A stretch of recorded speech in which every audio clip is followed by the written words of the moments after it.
तिकडे अजित पवार विमान अपघात प्रकरणी सगळ्यात मोठी अपडेट समोर आली आहे। दादांच्या विमान अपघात प्रकरणी कर्नाटकात तक्रार दाखल करण्यात आली आहे। एफआयआर नोंदवली गेली आहे।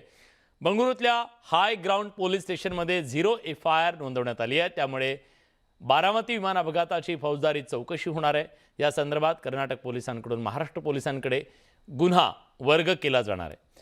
गुन्हेगारी षडयंत्र, सदोष मनुष्यवध आणि जाणीवपूर्वक बनावट कागदपत्र तयार केल्याचा गुन्हा दाखल झालाय।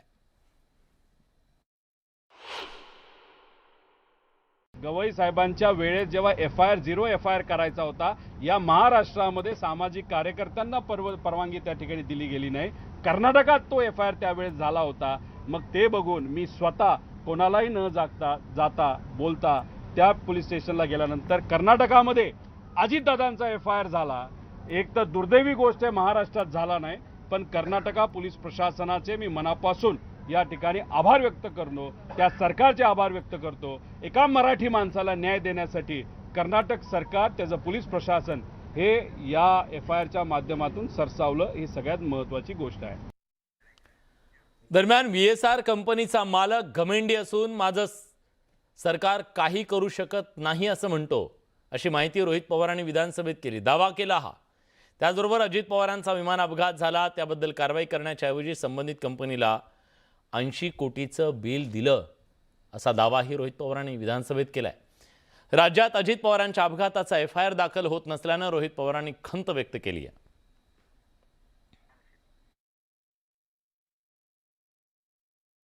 हा जो VSR कंपनीचा मालक एक घमंडी आहे। अध्यक्ष महोदय, त्याला काही लोकांनी विचारलं की काय रे वाटतं तुला, तो म्हणला क्या उखाड़ लेंगे, कोई कुछ नहीं कर सकता। ये महाराष्ट्र सरकार के बारे में बात कर रहे हैं ना, उन्होंने अजीत दादा के एक्सीडेंट होने के बाद मुझे 80 करोड़ रुपए का बिल वहां पे अदा किया है। 80 कोटी रुपए दिले अजित दादांचा ऍक्सिडेंट झाल्यानंतर या VSR कंपनीला, अध्यक्ष महोदय। आणि हा म्हणतो माझं कुणी काय करू शकत नाही।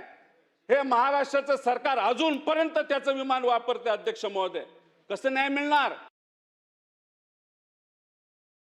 माझ्या काकींनी जर मला सांगितलं असतं की रोहित, तू सगळीकडे फिरतोय, महाराष्ट्रात फिरतोय, याला भेटतोय त्याला भेटतोय, तू एफआयआर करण्याचा प्रयत्न करतो, ये एकदा इकडे ये, माझ्याकडे अधिकार आहे, मी सत्तेत आहे, मी उपमुख्यमंत्री आहे, मी अधिकाऱ्याला बोलवते।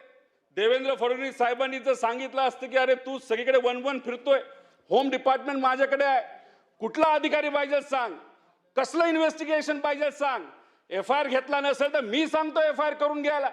एकनाथ शिंदे साहेबांनी सुद्धा तीच भूमिका जर घेतली असेल, तिन्ही लोक एकत्रित बसून, आमची एवढीच इच्छा होती, मी कुठं राजकारण केलं, अध्यक्ष महोदय।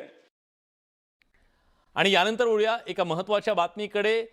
देवगिरीवर सुनेत्रा पवार यांची एक महत्त्वाची बैठक सध्या सुरू आहे। राष्ट्रवादी काँग्रेसचे आमदार या बैठकीला उपस्थित आहेत। अनेक आमदार निवासस्थानी दाखल झाले। दरम्यान शिवनिका संस्थांवर असलेल्या सगळ्या संचालक मंडळातील सदस्यांची SIT चौकशी सुरू असल्याची माहिती मुख्यमंत्री देवेंद्र फडणवीस यांनी सभागृहात दिली। या संस्थांवर राष्ट्रवादीच्या महिला प्रदेशाध्यक्षा रुपाली चाकणकर सदस्य आहेत। चाकणकर यांची SIT मार्फत चौकशी होत असेल तर त्यांना पक्षाच्या इतक्या मोठ्या पदावर न ठेवता चौकशी होईपर्यंत पदावरून बाजूला केलं जावं अशी मागणी जोर धरते। त्यामुळे आधी महिला आयोगाच्या अध्यक्ष आणि आता कदाचित राष्ट्रवादी प्रदेश महिला अध्यक्षाच्या पदावरून सुद्धा चाकणकरांची गच्छंती होऊ शकते।